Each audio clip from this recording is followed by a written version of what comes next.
Hi, everyone. Welcome to Journey with the Mystery. I'm Crystal, and I'm so excited that you're here. This is going to be a 3-week or 3-class journey, and I'm really excited to offer this space for you all because I just love the mystery and I love talking about journeying with the mystery. And I'm definitely a mystic at heart and always have been from a very young age.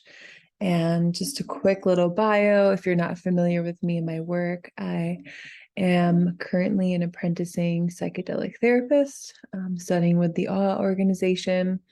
It's a nonprofit that supports Indigenous people and their rights and their territories and their medicines. And it's a really beautiful program.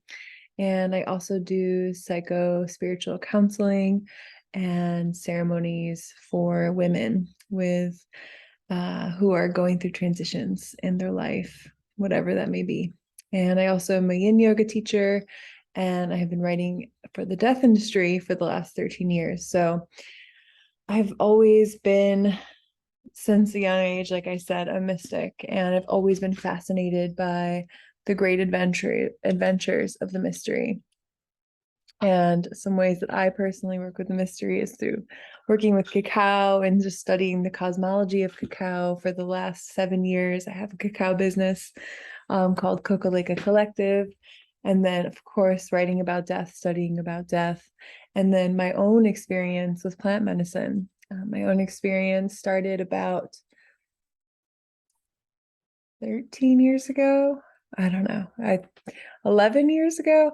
It was a while ago. And my first experience was with LSD and MDMA. And he just, I learned so much about myself and so much about the nature of reality. And I had a truly mystical experience.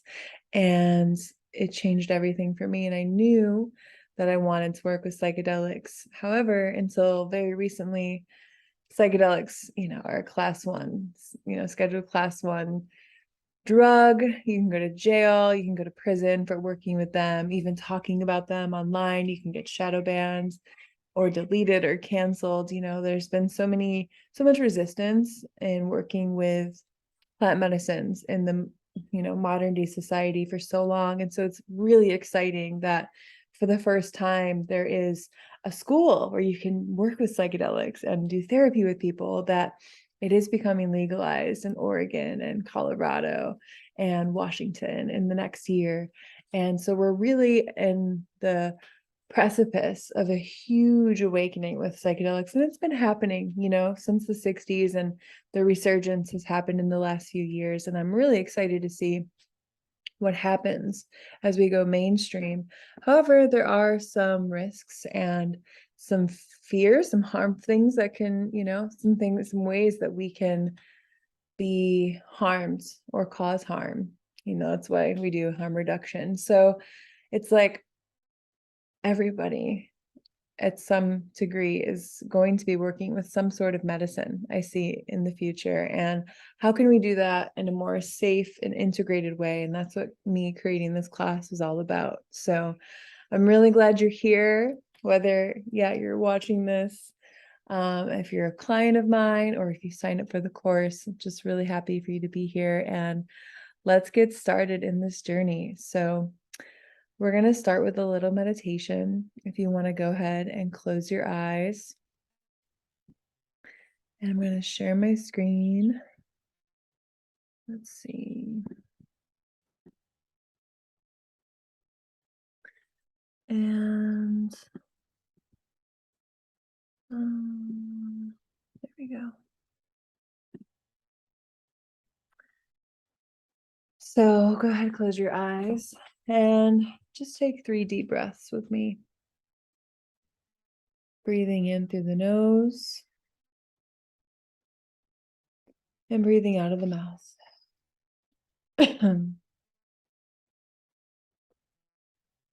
In through the nose and out of the mouth. Again, deepening on the inhale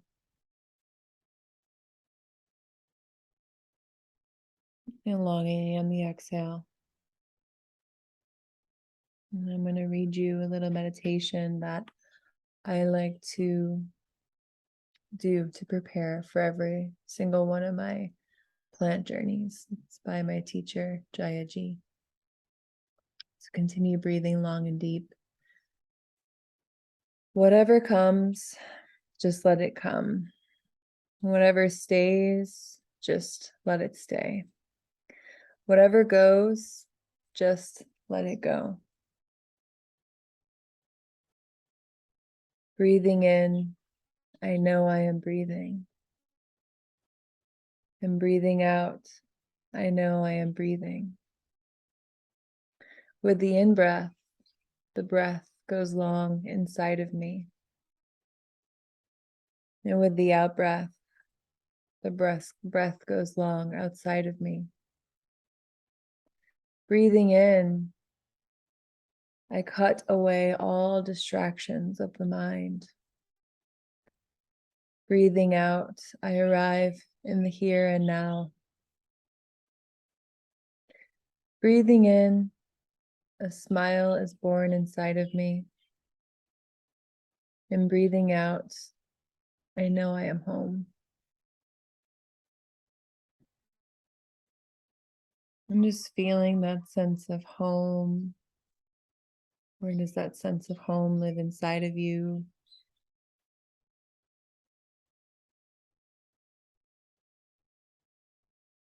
And from that sense of home, starting to arrive back into the space, preparing to open our eyes, start to open your ears and listen,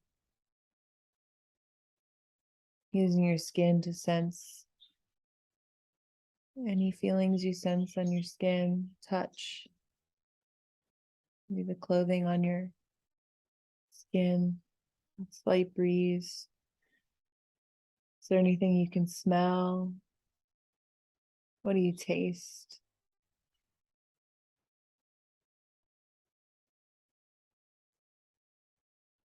And finally opening your eyes. Maybe just looking around and finding something in your room that you haven't quite been able to be fully aware of until this moment. Maybe looking at something in a new way. And for me, it's just noticing a book that I've been wanting to read sitting on my bookshelf. And so that is an example of one of my favorite ways to ground and to regulate, which is to use the senses to fully arrive in our awareness. So there's one tool that we can use already just to prepare ourselves for medicine work, for coming together with the mystery. Before we go into what we're covered today, I just want to talk a little bit more about mystical experiences because it's something that I absolutely love talking about.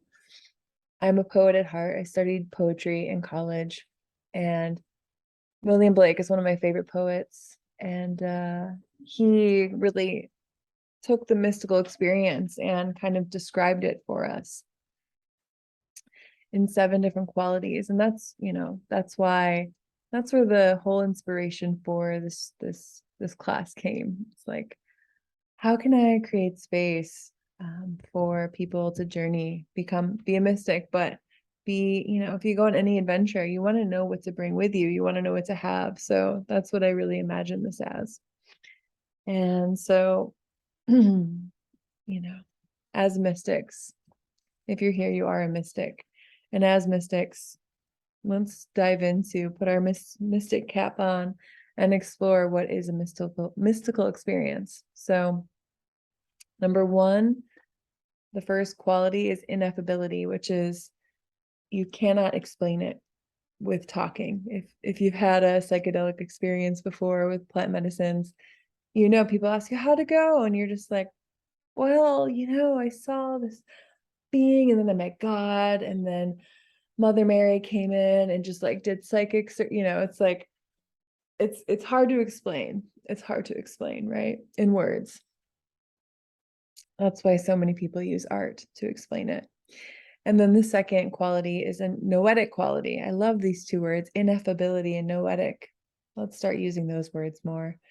The notion that mystical experiences reveal an otherwise hidden or inaccessible knowledge, which that's what this background photo is about. There's this goddess, and in the water, in the mystery, in the depths of the great mysteries, the stairs to the portal. Beyond the portal is just light. We don't know what lies in there until we go through the portal, and it takes time to go through the portal. It takes preparation, which is what we're going to be talking about today.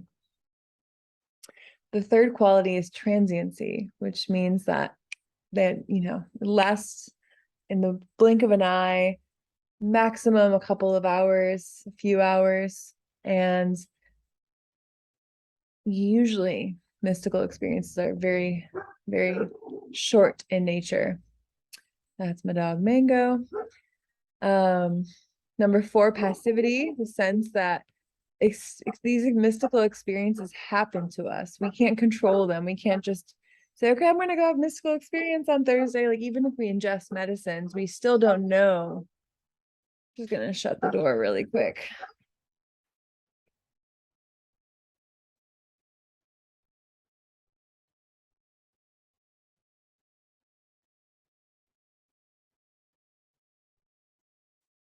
Okay. So we can't choose or control mystical experiences. They happen to us. It requires a sense of surrender. And number 5 is a unity of opposites. So we can feel the all-in-one mentality, that we're all one, just like Dr. Bronner's soap say, all one.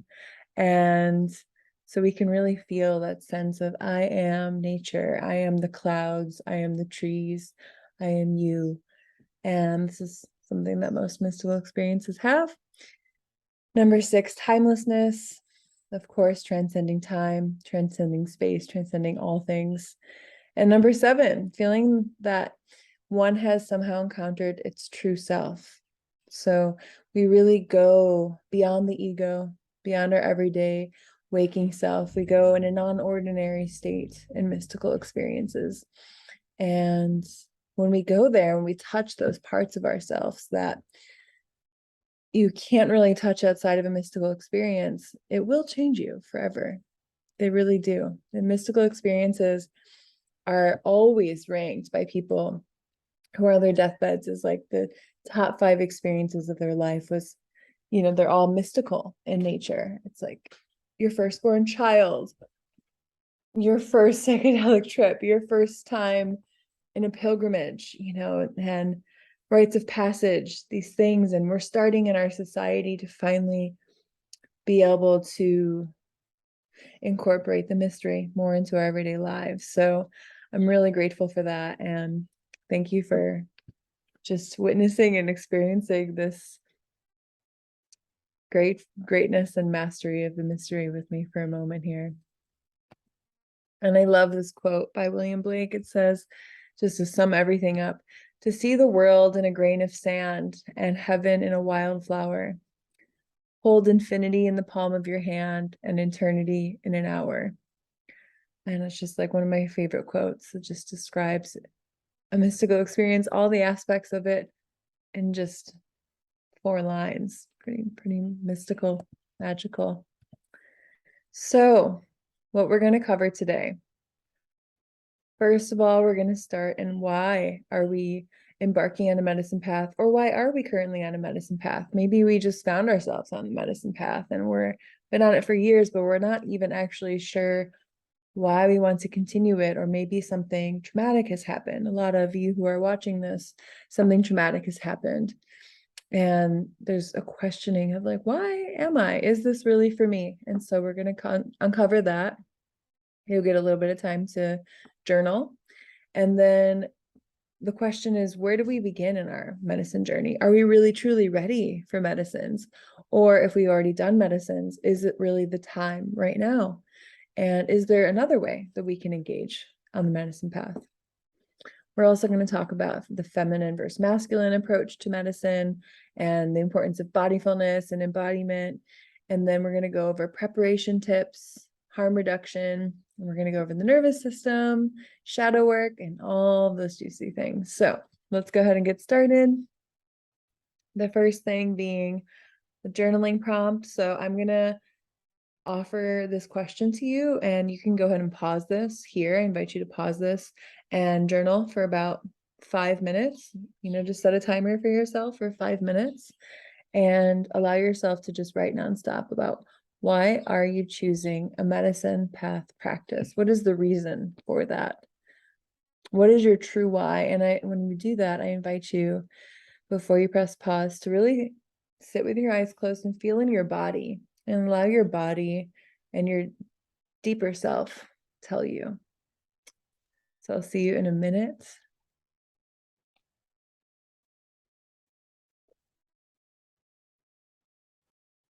And welcome back. Go ahead and you can put your pen and paper down.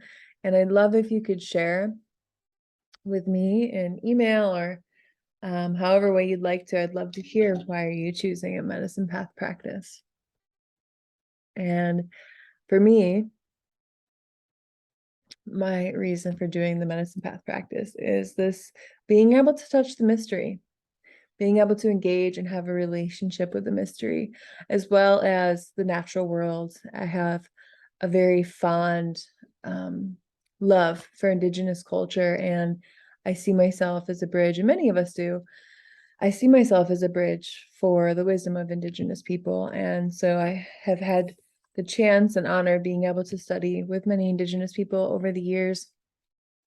And it's a gift for me. It's something I hold with honor and grace. And so another reason for me is prayer work. Our prayers are so amplified with medicines. And the last one is that medicine saved my life. And it continues to save my life. I was chronically depressed. I had chronic illnesses, and I was able to clean my whole being up with plant medicine. And, after a while, the plants teach you the energies that they have. So it's like we work with plants. For me, I work with plants more long-term, and mycelium and animal, not just plants, but we work with plants long-term, or medicines long-term, so they can teach us the vibrations. It's like a master teacher just teaching us the vibrations, because it goes deeper and deeper and it touches us deeper and deeper each time. And that's why I continue to go. So those are my reasons. And it's good to have those reasons, because we can go back to them as like, okay, should I sit in a ceremony? Do I need to go to a therapist? All these, when we're wanting to make decisions, we can always lean back on our why, which is always there for us. Okay, so before we go into preparation or anything in that, I wanted to just talk about medicine. So why do we call it psychedelic? That's the first question I have. Why do we call plant medicine psychedelics? The word psychedelic simply means mind manifesting. So it assumes that when we ingest a substance, our mind creates imagery and experiences, but because it says mind manifesting, there is this assumption that whatever it creates isn't real. So that doesn't quite work for me. So my invitation is to find a different word for medicines than just psychedelic. I just call it sacred earth medicines or medicines, and I see everything as a medicine. And I put here the words we choose to define medicines are also a form of harm reduction. So when we think about the way the Western society relates to medicine, we're going to talk about this in the next class when we talk about set and setting. But when we think about the way we relate to medicines versus how the Indigenous relate to medicines, we relate to medicines in something that we take and we use it. But Indigenous people see it as something, a spirit, a teacher, an elder that they meet. It's not like, oh, I'm taking this, and it's kind of got this like consumeristic texture to it, where it's like, oh, this, I'm going to take this, it's outside of me, and I'm gonna get high and see things outside of myself. But indigenous people, they meet the medicine, they commune with the medicine, they offer their gifts and their prayers, and there's like a humility and a non-separateness in that. So let's start thinking of plants more like that, as elders, as teachers, as masters, and we just like come with humility instead of with our egos. So hallucinogen is another word. And my teacher, Jonathan Ott, he's a hoot. If you ever want to Google Jonathan Ott, one of my teachers, he calls psychedelics or plant medicines dehallucinogens, because he believes that when we ingest these things, all that isn't real fades away, and we kind of can clear the mirror a little bit. It's like removing the fog from the mirror. But a hallucinogen is something that is commonly used, and it says a substance that causes hallucinations or sensations and images that seem real but are not. And this kind of goes into language. When you think about visions, like if you see something on a psychedelic journey or in a mystical experience, in Spanish, it's pinta. It's like it's a vision. It's something. It's like there's many words for visions, but one of them in the Amazon, they'll say like buena pintas. It's like good visions, like have good visions in your journey. But in English, when we don't say visions, we say hallucinations. And a hallucination by definition means not real. So at the simplest terms in our language, we're already implying that anything beyond our waking six senses, our five senses is not real. But all other cultures and cosmologies know that this is true. And even our scientific cosmology, because for us, our modern world, science is our cosmology, science is our creation story. We don't have an indigenous creation story. It just is science. It's like hypotheses and theories. I don't even know what I was saying, where I was going with that, but yeah, it's gone. It's okay. I'm sad. Oh well. So, bringing the focus back, a better word for medicines, entheogen. Now we're starting to get somewhere. So entheogen, when you break it down, the etymology, gen means generator, entheos means the divine within. So an entheogen is a substance that we take to help us connect to the divine within us. And I love that word. It's actually one of my new favorite words that I love to use. And so other words we could use other than psychedelics are medicine, plant medicine, entheogen. You find your word, but if you ever catch somebody saying psychedelic, maybe stop them and just say, hey, that actually just means mind manifesting. It's a very Western word. What if we took a step back and called it something else?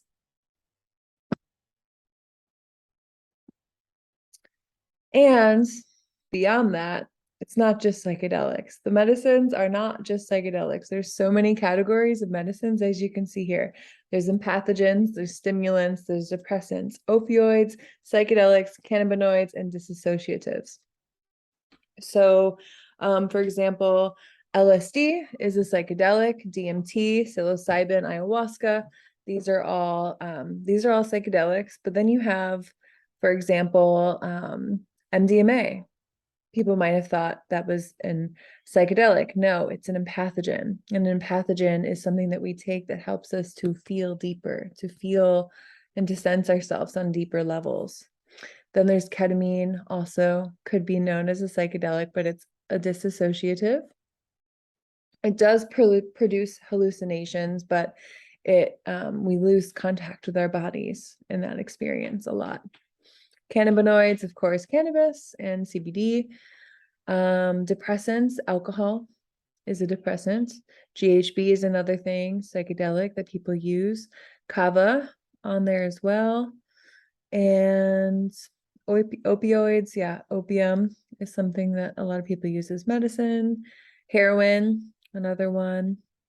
And then stimulants, we've got nicotine, so tobacco, amphetamines, caffeine. So caffeine, yes, it is a drug. It's one of the most addictive drugs in the US today. along with sugar.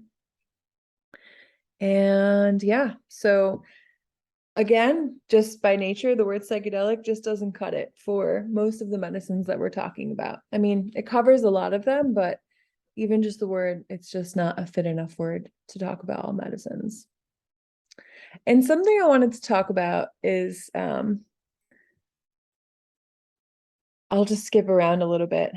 Are chemical drugs, this is a question that somebody asked for this course, are chemical drugs truly medicine? And I want to share, because there's a lot of people that think that taking ketamine, for example, isn't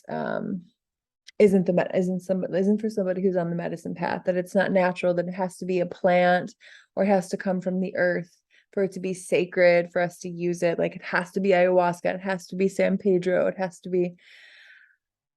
And I used to think that too. And in my training, even we worked with ketamine and I had so much resistance to it. But then I talked with one of my teachers, Susanna Bostros, who talks about shamanism. And she said that her teachers are from the Shipibo lineage. She worked with them for like 25 years or something like that. And she said that they believe everything has inherent life in it. So even something that's man-made has a spirit. It has a spirit, and it is medicine and in its essence. And the story that she shared is that one of the shamans in a village, in a Shipibo village, when trains first became popular, he heard of the train, and it's like this powerful, it's got this powerful engine that can carry large amounts of weight very fast and very far. And he's like, oh wow, this sounds potent. Like I want to learn the energy of that, of the engine, of the steam engine.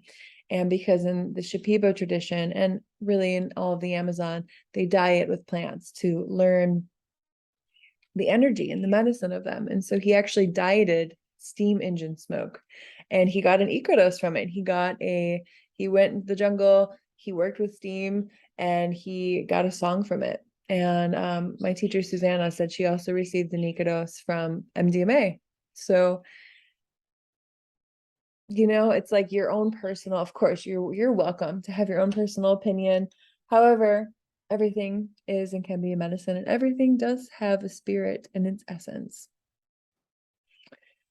And is plant medicine safe? So this is one of my favorite things to talk about, because as you know, there was a large campaign from the Reagan, I was going to say Reagan industry, that's maybe a more correct term, from the Reagan team to basically make psychedelics and plant medicines seem bad and like they could kill you. And what I love, I think I have this chart here. Yeah. So what I love is to actually look at the science, and right, the website, sciencedirect.com right here. So we're going in the science. How harmful are psychedelics really? How harmful are these medicines really?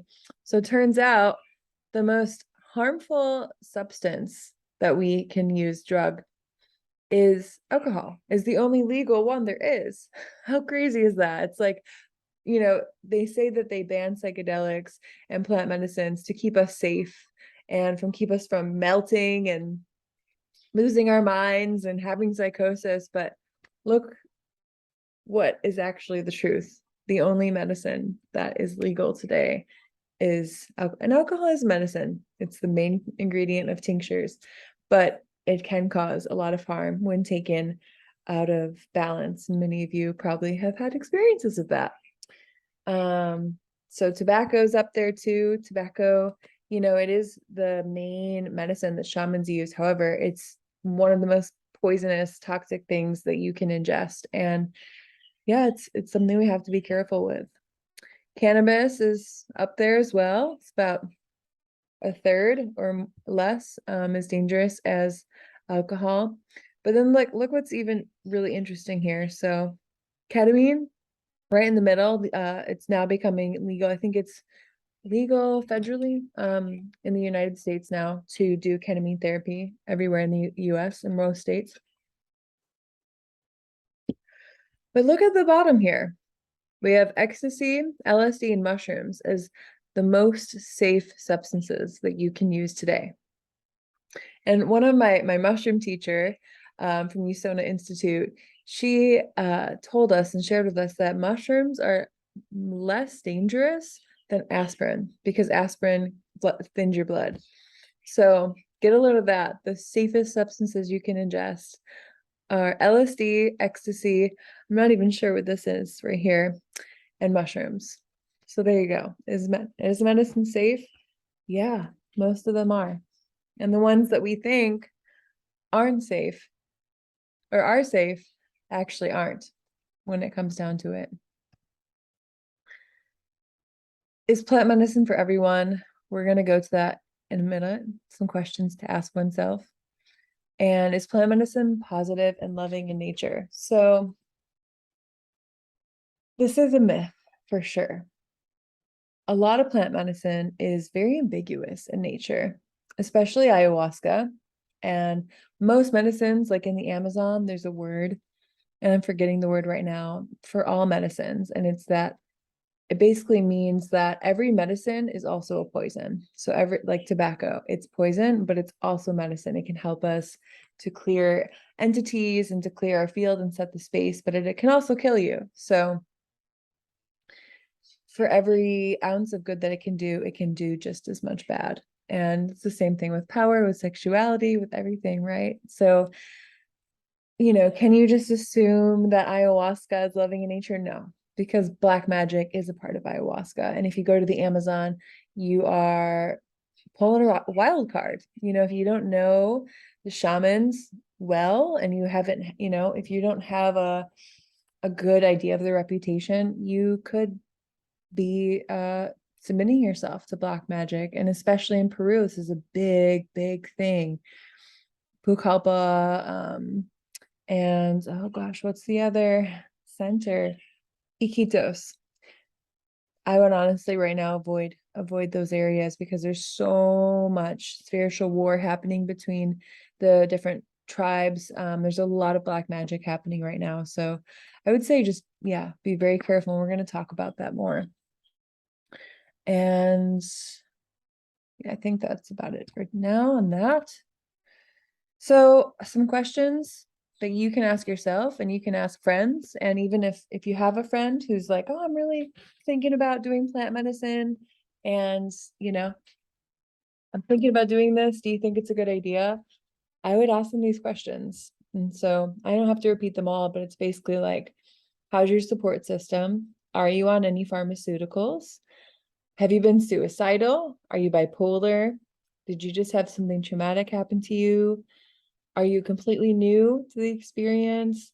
Do you know how to regulate your nervous system? Do you have the time and space to integrate?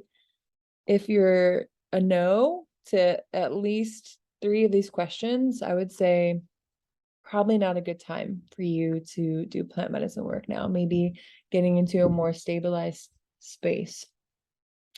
And I would definitely recommend checking in with a medical professional who you trust around going to the jungle, for example, if you're on pharmaceutical medication.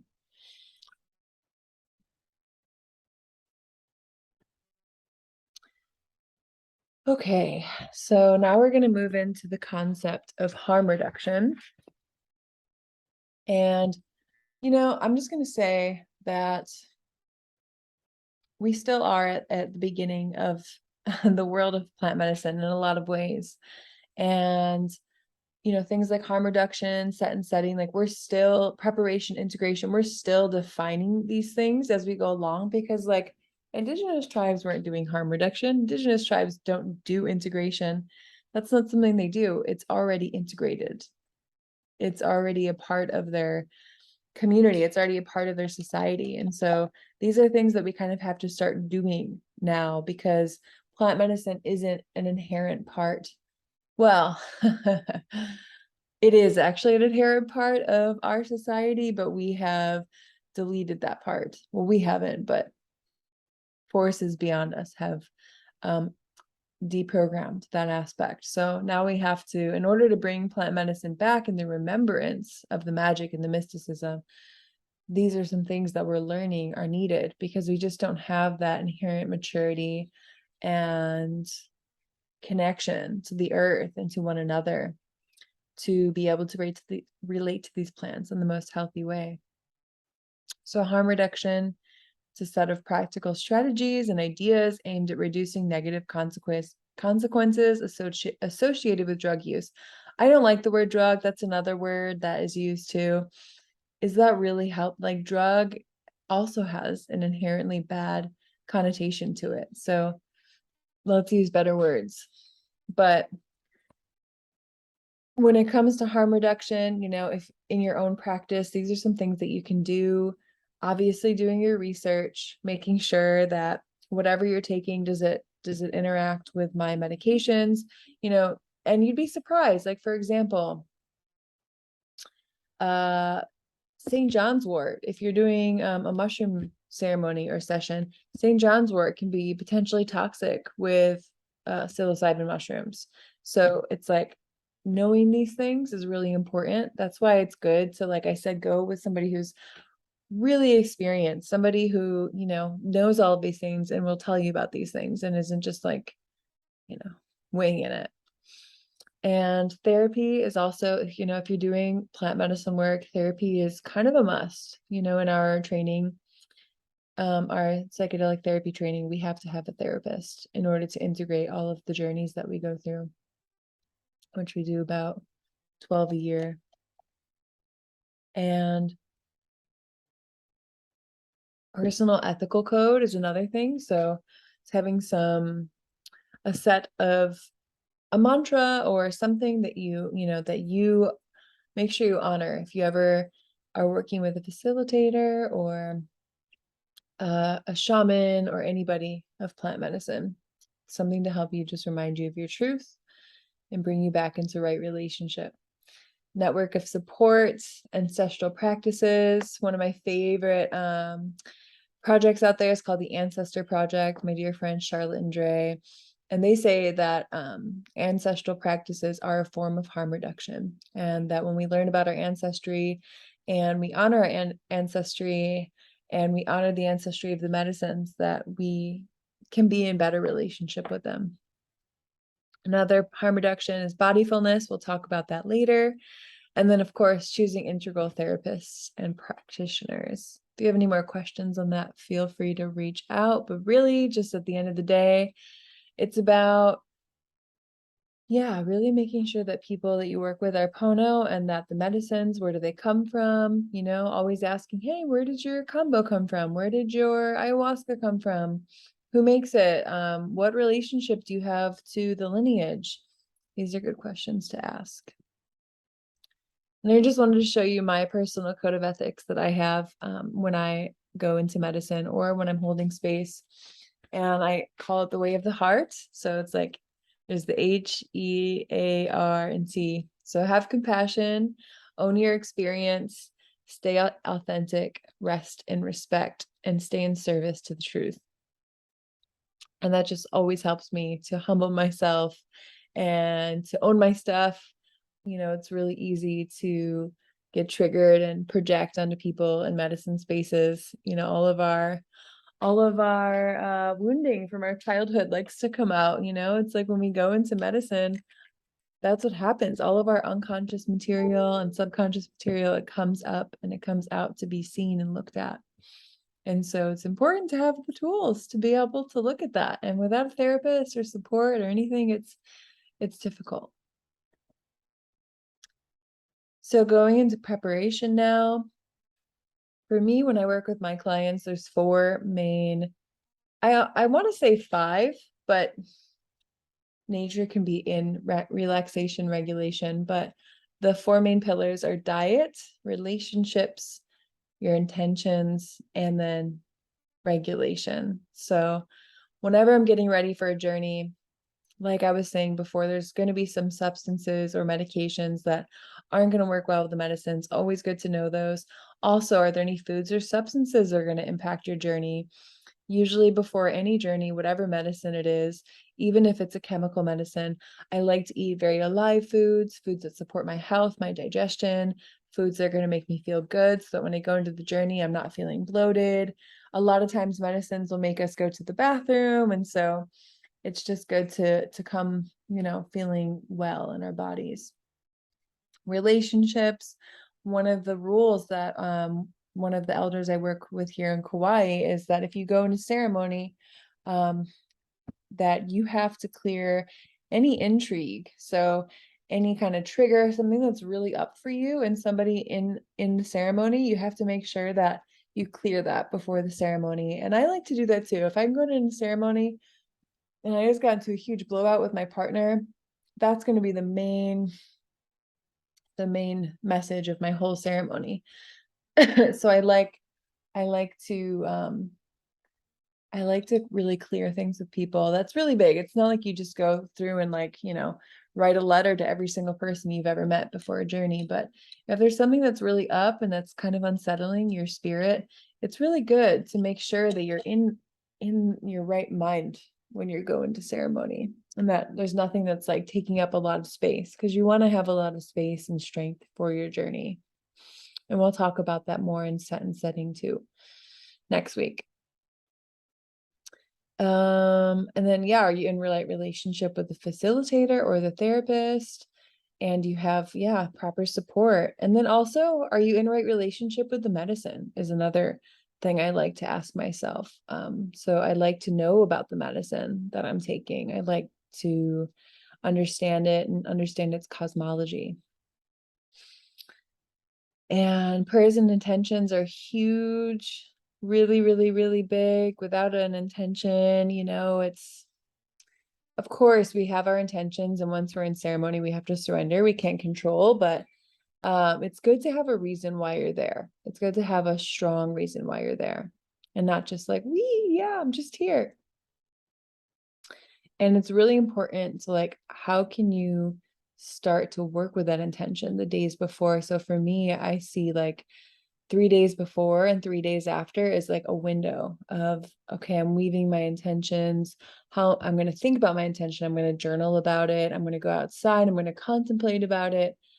And I'm going to make an altar for it. I'm going to, just start to bring it into my field so that when I go and sit with any medicine, it's already alive in me and it's already in my field. It's already opened, because we're creating a field for ourselves in these days and weeks before a ceremony. We are, and everything that's in that field is going to have the potential to come up in our ceremony or our session. And then the last one, relaxation, regulation. So, going straight from work to a ceremony, people do it, but is it the best? No, it's not. I really recommend at least the day of ceremony not working, or doing as little work as possible.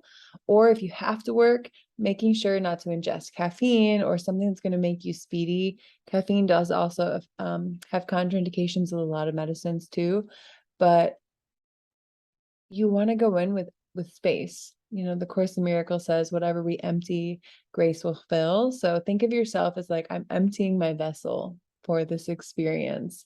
And when I empty that, then there will be more space for grace. Because if you come in, the crappy diet, you got all this stuff coming up with your boyfriend, you didn't set an intention, and you're all anxious, and you drink coffee this morning, that could create a potentially negative experience, which of course, bad or good, like no matter what happens, medicines do have the tendency to teach us. So it's like, no matter what happens, we're going to learn something. But it's nice to create a space where we can fully receive the medicine and not have to deal with all of our stuff, and instead of like having the medicine have to fight our diet or the food we ate or our minds or, our nervousness, anxiety, and fear.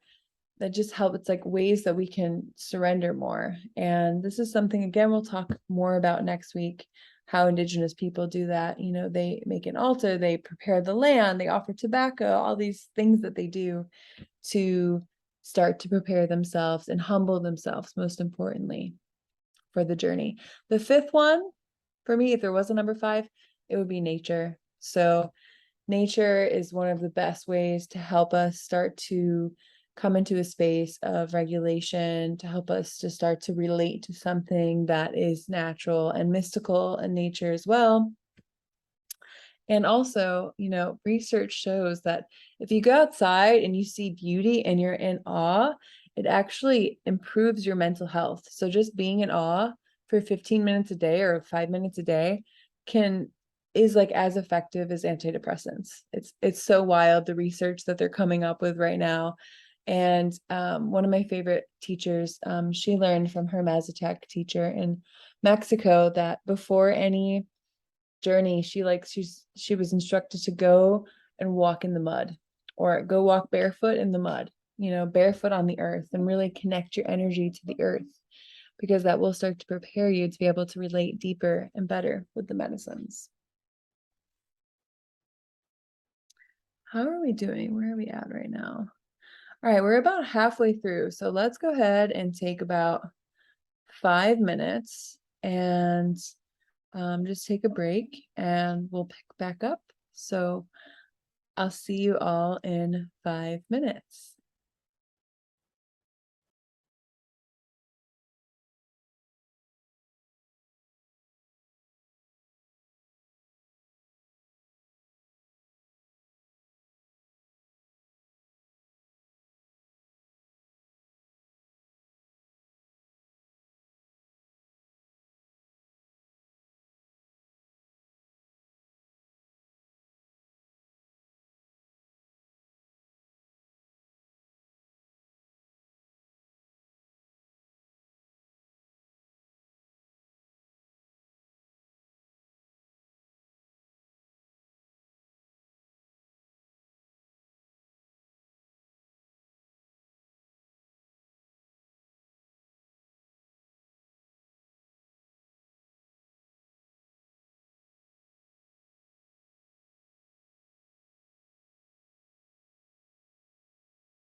All right, hi everybody. I'm back here. Let me see if there's a way that I can turn my video back on. Yep, there we go. I'm going to share my screen again. And we're going to get right back into it. So, welcome back. I hope you had a good break. If you need more time, feel free to pause it. But we are about to go into a journaling prompt in a few minutes here. So, yeah. Okay, yeah, so we're about to go into a journaling prompt, and the journaling prompt is, so far from what we've talked about in this experience and from what you know from your own experience, what are some preparation practices that you would like to bring into your medicine practice? So I'll give you, 5 minutes. So go ahead and press pause. And I'm also gonna turn my video off again or mute myself for a moment, and I'll write some down as well so I can be in this experience with you. And I just want you to, from the previous things we were talking about, diet and relationships, prayers and intentions, I can even leave this slide up. And then, the personal code of ethics, all these things, what would you want to do before in the days coming up to your journey? Give you a few minutes.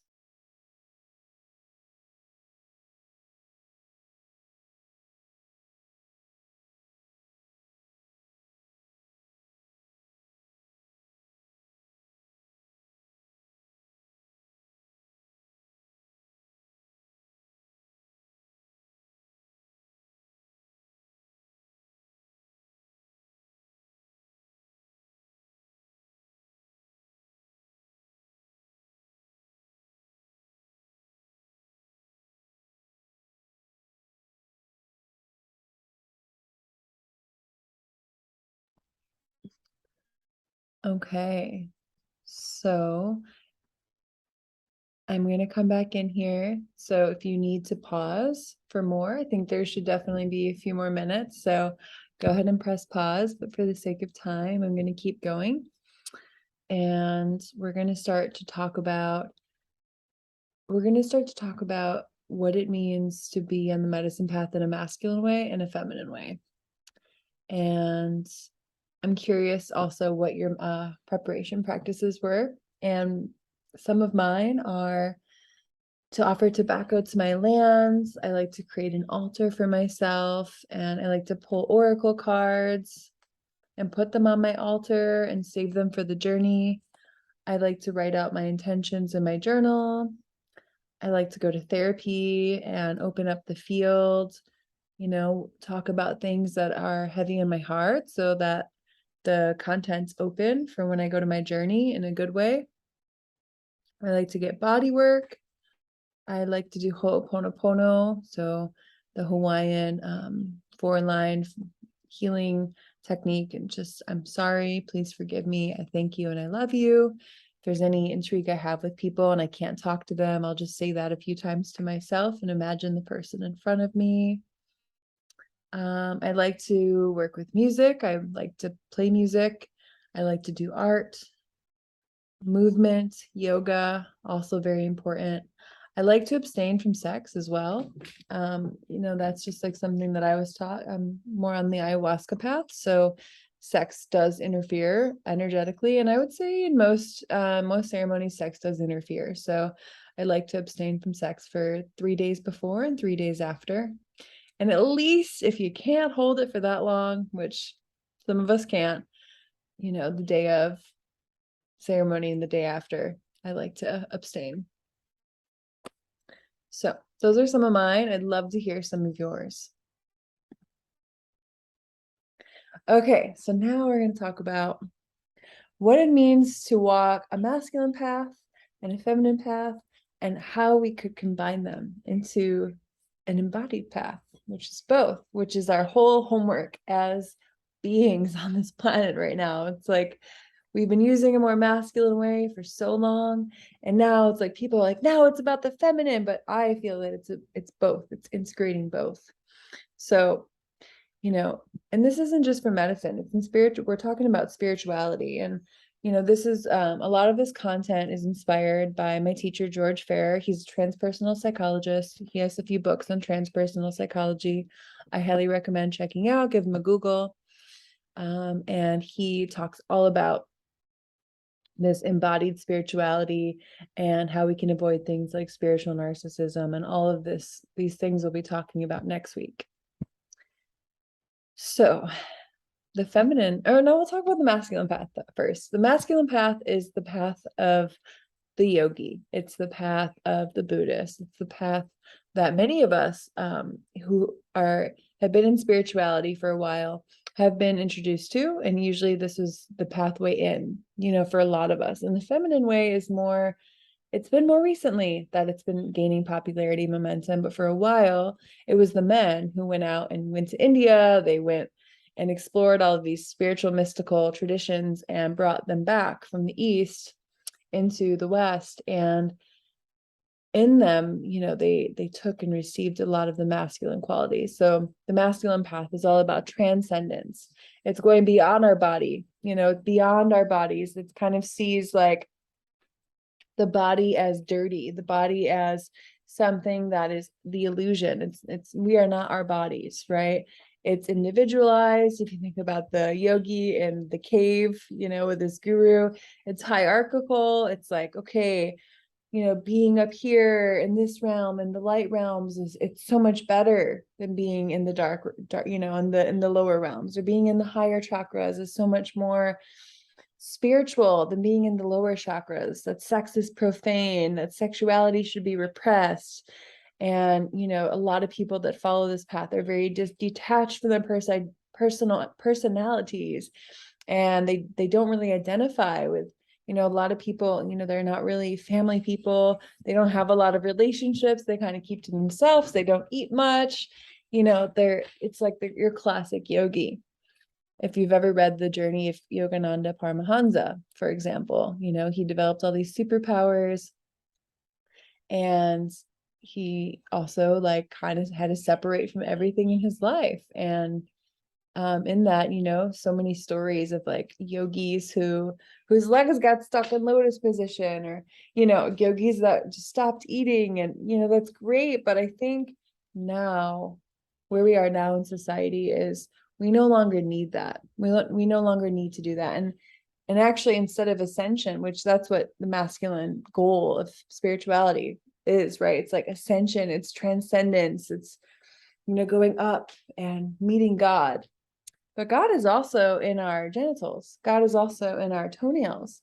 God's in the dirt. God is in us. We are God, goddess. And that's what more of the feminine path teaches. And, it's really focused on the upper chakras. Like I said, it's all about light workers. We're going to 5D, we're going to ascend, we're doing light work. Da, da, da, da, da. But then there's the feminine path, which is, instead of enlightenment and transcendence, it's about self-actualization, which is more about integrating ourselves. It's about like integrating the light and the dark and the shadow. Like, it's only when we can recognize our shadow that we can mature enough in order to truly transcend, right? So that, for all of us, it's transcendence is the goal. But without this important piece of acknowledging the feminine aspects of ourselves and reaching self-actualization, we can't really go forward. And there's this in Maslow's hierarchy of needs. If you ever studied psychology to any degree, you probably learned about this, where, of course, the ultimate goal is to like transcend our egos, to transcend our personalities. You don't need a person. We just recognize that we are all one and we all become one. That's like the ultimate goal, right? For a lot of us. But before that, there's some important steps. And a lot of these masculine spiritual paths, the intention, like yoga, there's 8, it's an 8-folded path. And like, you first start with your body, right? And the breath. But a lot of us, we like want to skip up and just now we're light workers. And there's a lot of room for disassociation and spiritual bypassing when we do that. So I think there's a lot of loss in translation here. So even though yoga was something that was just a part of the path, like for us, it's like, oh, yoga is just the path now. And we got lost there. And then we just want to skip to the last step, which is samadhi, which is having superpowers, but we can't. And so Maslow's hierarchy of needs is similar to the 8-fold yogic path, in that we have to make sure that our physiological needs are taken care of, our safety, our love and relationship needs, that we feel that we're worthy, that we have worked with our childhood wounds, that we've worked with our childhood trauma, that we are informed of our trauma. And then from that, we become self-actualized. We become mature beings who can handle and who can taste the bliss of ecstasy and not misuse it and not abuse it. And it's only in that order that we can do this, because otherwise, if we just skip to, I'm serving ayahuasca now, there's so many shamans that have raped women. Maybe you're one of them, and there's so much harm that can be caused when we skip ahead and we don't go slow. And so back to the feminine path, it's, instead of being hierarchical, it's relational, it's weaving. It's like the women are at the center of the family. We have the kids, we keep everybody connected, we cook to bring everybody together. It's sexual, it's creative, it's playful, it can, we celebrate sex, we celebrate our eros, our erotic creatures, we celebrate our, sexuality, our sexiness. And I really love all of the women in the world that are starting to bring more light to this work. Now it's becoming a huge thing, and doing like women's empowerment and women's embodiment and women's sexuality work. So thank you to all the women that are doing that. And it's not just about yourself here in the feminine path, it's mutual transformation. And you'll see this in a lot of the African traditions, which is, not many people are familiar with these, but like with Iboga, or the traditions in Africa, they, it's all about dancing. It's all about family. The women are the shamans. It's like playing music, it's laughing, it's not being serious and meditating in a cave, if that's not the path for them. And for them, the path is very, very, very feminine. It's focused on the lower chakras, and the biggest thing that we can take away from it is shadow work. And I want to talk about shadow work for a moment.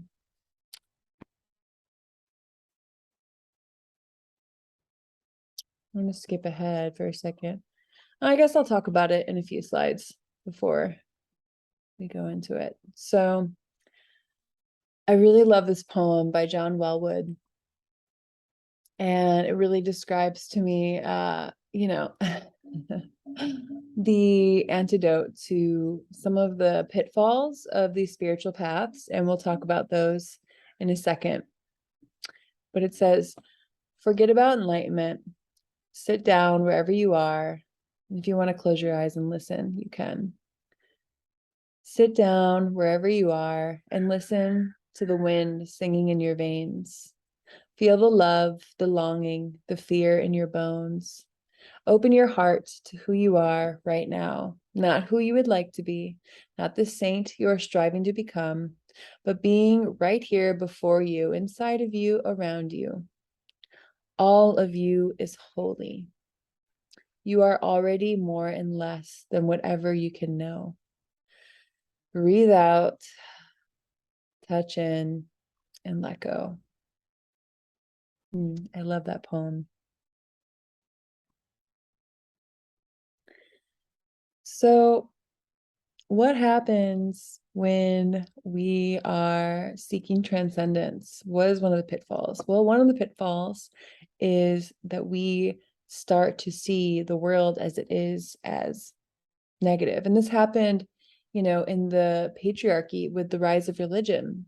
I'm a sinner by nature. That was the program. It's like, I'm a sinner by nature. Sex is a sinner. Mary Magdalene, Jesus's partner, like, she was a prostitute. Like, all of this distortion was added for control, and all of this distortion was added and programmed into our society, which basically left us disconnected to our roots. If sexuality is profane, then how can we possibly have sacred sex, right? If it's profane by nature, how can it be sacred? It's not. It's it's something you only do with a husband or wife. And then, yeah, just all the implications of religion and that whole programming. But another thing, you've probably seen people who are really airy, they're spiritual, they're skinny, they're not connected, they're not paying their bills. They're talking about God all day, or light codes and 5D, but they're like living in a box on the side of the road, and they have nothing to show for themselves. They're not part of the world.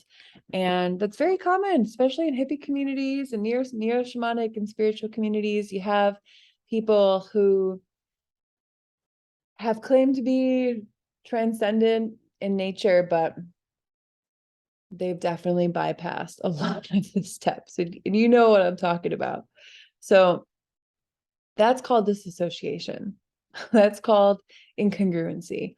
That's called not actually spiritual. It's the illusion of spirituality. Other pitfalls. So, the masculine path, one of the qualities I didn't quite touch on is the sublimation and repression. So, like I was talking about with sexuality, in a lot of spiritual traditions, sexuality is considered profane, and that you can't be sexual and you can't have sex to be able, well, that's the distortion, that you can't have sex in order to be on this path. But what happens when you have an entire culture and society centered around the repression of sex is that people become rapists. People start hurting women. That's where the whole Me Too movement came from. And this is so big that there's entire organizations that talk about, efforts to prevent sexual manipulation. Like with ayahuasca, this is a huge topic. So many women going to the jungle, and the men there, they've never seen a woman in booty shorts before. And they're like, oh my gosh. And, their sexuality is a little bit repressed. And the way they interact with people with women is a little different than the way we act with women. And so, it doesn't end up being very healthy or well for the women. Another, you've heard about as well, the Bikram yoga guy, the Kundalini yoga guy, like all of these spiritual leaders that, they talk about repressing our sexual energy, but then they go out and have sex with all their students. And so it's like, okay, so where is the disconnect? If sex is profane and you're raping people behind the scenes, like where does the truth lie? And for me, the truth lies in embodied spirituality. And embodied spirituality, it's a term that George Fair is one of the founding fathers of, but I'm sure there are more. And it's a path that embraces the mystery as not just spirit or beyond physicality, but also of matter, body, life, nature, sexual energy. A path that accepts the human body as a bridge to the remembrance of cosmic consciousness. So a path that accepts the human body, not diminishes it, as a bridge to cosmic consciousness. So we're going to go into that a little bit because that's a trip, right? It's like, wait a minute. So the more grounded in my body I am, the more I can connect to the cosmic consciousness and the mystery. Yes, this is the whole point. This is what embodied spirituality is.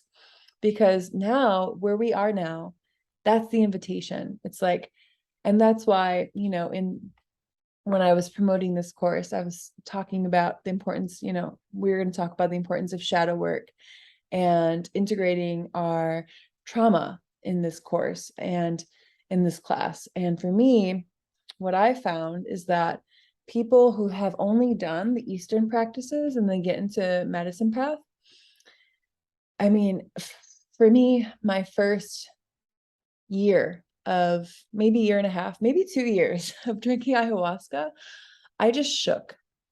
I just shook the entire time because yoga doesn't address your trauma, like learning the yamas and niyamas doesn't really address your trauma. Looking at the body does. Really going into your body and practicing somatic therapies and practices like that, that does help us to integrate our trauma. But for me, I was not able to receive ayahuasca until I moved through. My nervous system was so lodged with so much trauma that I just like wasn't able to receive the medicine. So I just like shook in my body. Like the whole time I would just like be on the ground shaking, and I would try to like play a song or sing, and it was just like, that was my whole experience. And for a lot of people, there's like shaking, vomiting, yawning, pooping, all the ways you can purge. A lot of people do, even with things like MDMA. It can still happen if it's used in a therapeutic context, which again we'll talk about in the set and setting class. And I realized that until I started doing trauma integration work, I was not going to be able to fully receive ayahuasca, and I was honestly wasting my time in a lot of ways. And it took me like I did it for 2 years while going to a therapist, looking into my trauma, and I just shook and shook and shook and shook and shook. But man, was it really hard to be present. And my natural tendency was to disassociate because that's what my trauma body wanted. And so what I want to say about this is before you start doing serious medicine work, like if you're just microdosing, it's okay. And sometimes I shake from microdosing, but I really recommend finding a trauma-informed therapist, a somatic therapist. And, we'll talk about that here. Some ways that we can address the trauma and some ways that we can address the shakes. Because if we don't, the medicine, like it's hard to touch us. We have that layer of resistance of our trauma, and like then we can get triggered. Then we can start projecting our stuff, our mother wounds onto our shaman, or our father wounds, or our sister wounds, and there's all this room for disillusionment and distortion when we don't fully look into our trauma before doing medicine work. And also same with our shadow work. And Peter Levine actually says that shadow work or that trauma work is soul retrieval work. So you see the word, you've probably seen the word soul retrieval, and it's usually something that a shaman does. It's like something was lost in our soul and we have to bring it back. And that's what happens when trauma happens to us. So, it's like when we go back to these places where the trauma came from, we actually bring those pieces back to ourselves. And that's also the shadow work. It's like we're reclaiming these parts that have been lost, that are in the darkness for whatever reason. And we're loving them, we're accepting them, we're bringing them back in. And the only way we can do that is by being in our bodies. So, some embodied spirituality practices and methods. Hakomi therapy, I absolutely love it. You can find Hakomi therapists in most states in the US or all over the world. Same with internal family systems therapy. That's my personal favorite therapy for preparing for medicine work. It's what I practice. It's what I've been studying for years now. I do it with my clients. And it's really essentially about, it's where we do the shadow work. It's like everything is the shadow. And so we really create space for our wise selves and our higher selves to be present. And then we're witnessing the parts of us that kind of take over the bus and manipulate or project or whatever it is they do, whatever it is they're doing to protect themselves. And we're able to start to look at the protected parts, the shadows, and we can love them and talk to them. And then there's space for them to come back into the light. And at an IFS, internal family systems, we also can sense these parts in our bodies and feel them and talk to them. So there's nothing that's shamed, right? And like usually in CBT talk therapy, I don't recommend CBT therapy for preparation for plant medicine. I really don't, because it's all in the head. It tends to have inherent shame in it, and I really love the ones that are focused on the body. If you have trauma, somatic experience, all of us do, but if you have had like a really traumatic childhood, they say our whole personality is formed by the age of 7. So if you had a really traumatic childhood before 7, I really recommend somatic experiencing, or EMDR, which are two of the leading trauma-informed therapies right now in the world. And it's very easy to find therapists for those as well. Orgasmic meditation is another embodied spirituality practice. Oming. I don't know if you've heard of it. Check it out. Do yourself a favor. Just OMING. And shadow work. And then some practices we can do for embodied spirituality: dance, nature, being in relationships, being creative, practicing art, earth activisms, sex. It's another thing, earth activism. I want to talk about that for a moment. In India, this is like the perfect example of the masculine versus feminine spiritual path. So in India, it's all about transcendence. And they say that a lot of Indian gurus are only developed from the heart up. So it's like heart up spirituality. And so we're not dealing with what's down here. And so that's why in India, you have the largest examples of pollution, of, basically like all of India is crumbling, like not all of it, but when you go there, like when I was there, I was very surprised by how little they respected the earth. They just threw garbage in the Ganga. It's just like garbage and crap everywhere. It smells, it's stinky, it's dirty. Nobody cares about it. But they claim to be spiritual. And it's like they bypass and they disassociated on the actual, like what's in front of them. It's like, oh, wait, oh shit, there's garbage literally everywhere.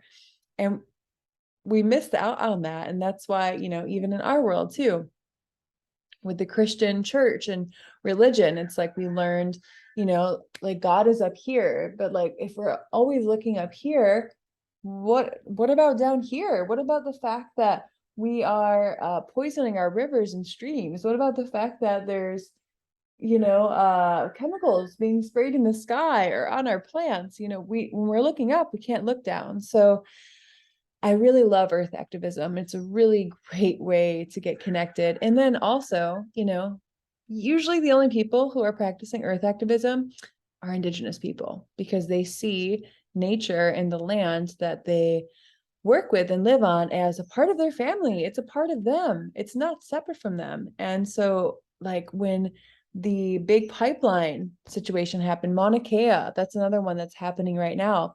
They're wanting to put TMT on Mauna Kea, and the Hawaiians are out there praying and dancing hula and chanting, and they're present, and they're just like on the front lines protecting their land because it's a part of them, and they are a part of nature, and they're like, you know, showing it in their bodies, and you can hear it in their chants. Like if you ever, I really recommend looking at videos of people on Mauna Kea praying for their mountain, which is the tallest mountain on earth, by the way.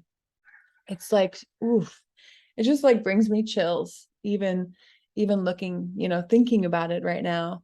I'm almost even tempted to stop the share and show you, but I trust you'll look it up if you feel it. And the Amazon as well. It's like the Amazon is quickly getting cut down, and there's pipelines being built in it for oil. And, you know, when I was in the Amazon, there was a huge industry for oil there and a huge pipeline being built, and a lot was deforested. Most of the Amazon territory that I saw looked brand new because it just grew back because it was completely destroyed. And it's happening at a fast pace. And if we're not able to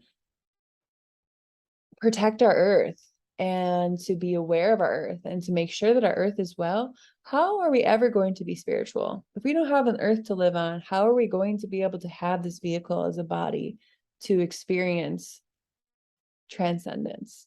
So that was my TED Talk. Thanks for listening. Okay. So I really love this term as well, called bodyfulness. And its definition is, as a foundation for a contemplative life, the body can both literally and metaphorically help us to wake up. And the attitude of bodyfulness says that the body is an experience. It's not just a thing we have. It's a home, not a prison. It's a source of spiritual insight. It's not in the way of spiritual insight. And it is an essential for stable transformation. It is a compass and a teacher, and just a reminder that the more grounded we are in our bodies, the less we will search outwards with the mind. And you'll notice that, right? When you do yoga in the morning, your mind is calmer. When you make love with your lover, you can see more clearly. You can focus more. You can see the world as it is more. When you go into a river, you can just feel more authentic. You can feel lighter. You can feel more regulated. When you stare at the sun, you get so much energy. You don't need coffee or anything. So our bodies and nature and the earth is truly the secret and the secret sauce of medicine work.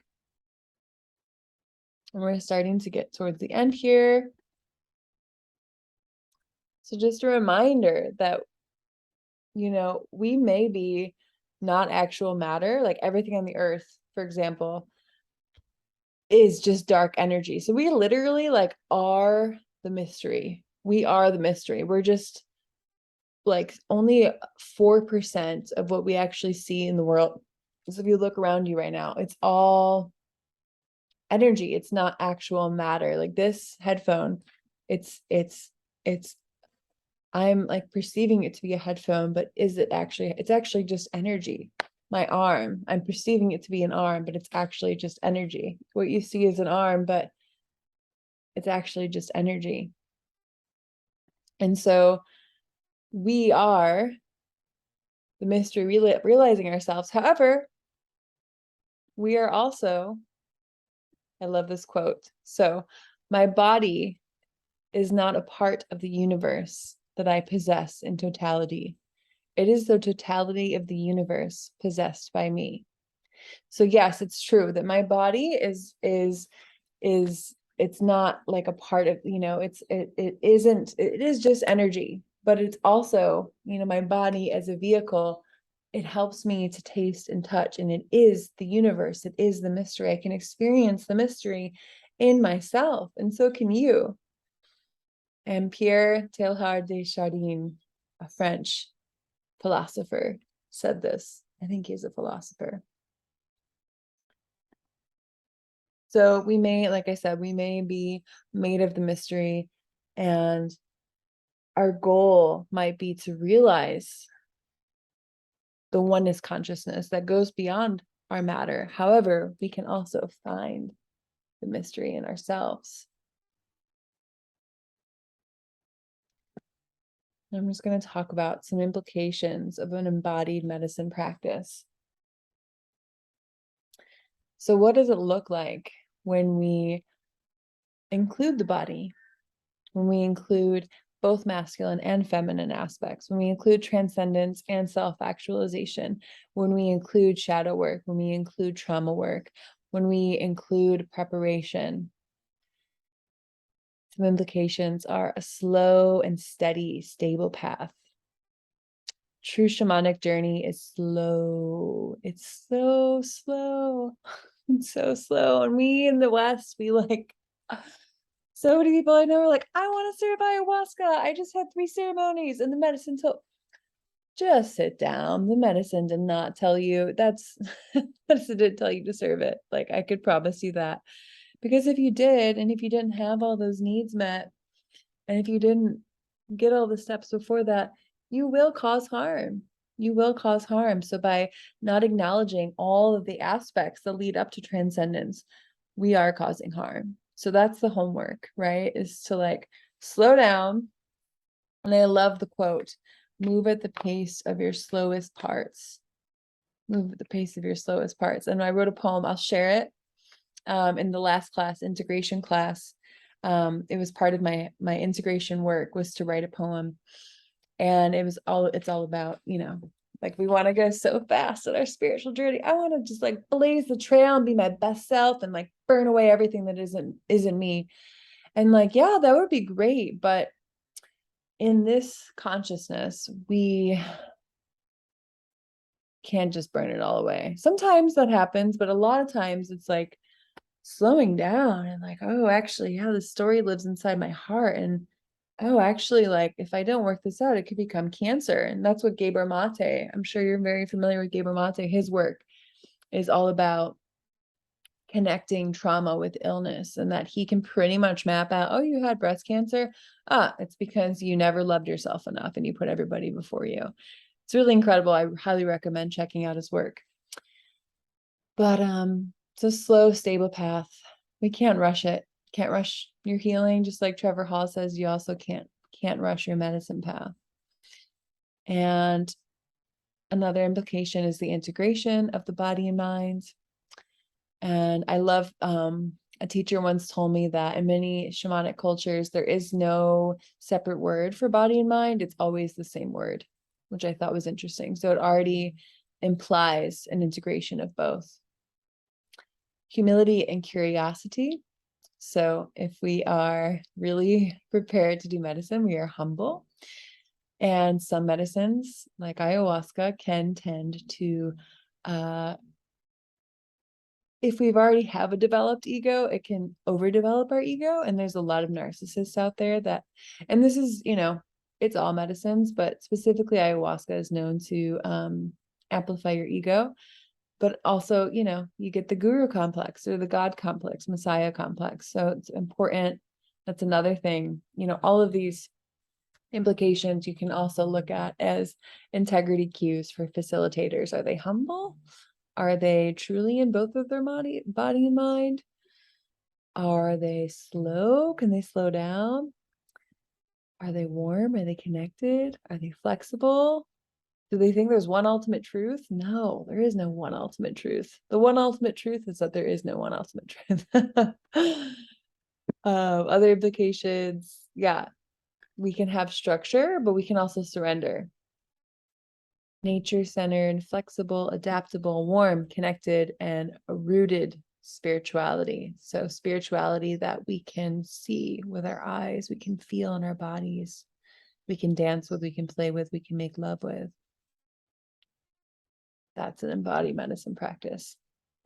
Yummy. So thank you for your presence. Thank you for your attention.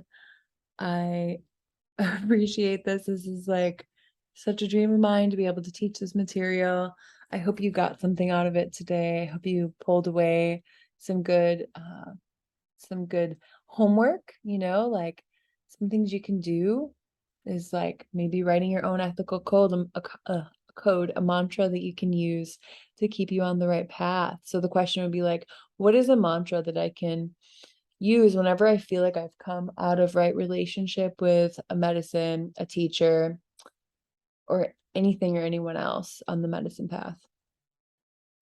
And then writing out your preparation practices that you'd like to do if you haven't already done that. And then the next integration work that I really would love for you to do is to answer these questions. So what part of your body wants your attention most right now? This is a little short introduction to parts work in internal family systems that I work with. And if you're interested, I do one-on-one work. So if you want to go deeper with this class, that is something that we can do. You're starting to get a peek of my work.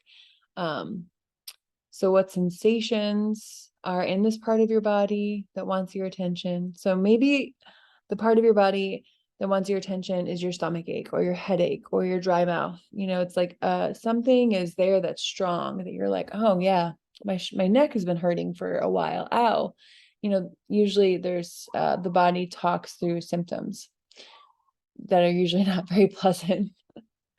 Or maybe it is pleasant. Maybe your body wants to just congratulate you right now. But a lot of times the body shows us when we're out of integrity or out of balance through symptoms and disease. What story do these sensations want to tell you? So this is, again, going into the parts work. So tuning into the sensation in your body, where it is. Maybe if it's in your heart, you can kind of close your eyes and ask it, hey, what do you want to tell me right now? Maybe you'll start to sense a part of yourself at a certain age. Maybe you'll start to sense a grandmother or another person other than yourself. So tune into that. Who's the narrator of the story? Answers that question. And then what do they need you to know? So this is like a really easy way of doing shadow work, right? Is like if something keeps coming up and we're keep getting triggered on something. So when you feel a trigger, it's really good to come back to these 5 questions. Where do I feel this trigger most in my body? What sensations are there? What story is it telling me? Who's the narrator and what do they need me to know? And usually they can let you know something through a symbol. They can let you know something through saying something. There's so many ways they can talk to you. And so it's just important to like receive that and be kind to them, thank them for telling you that, and asking them like how you can be of support to them. And you don't need to be a psychic or an intuitive to do this work. Anybody can do this work.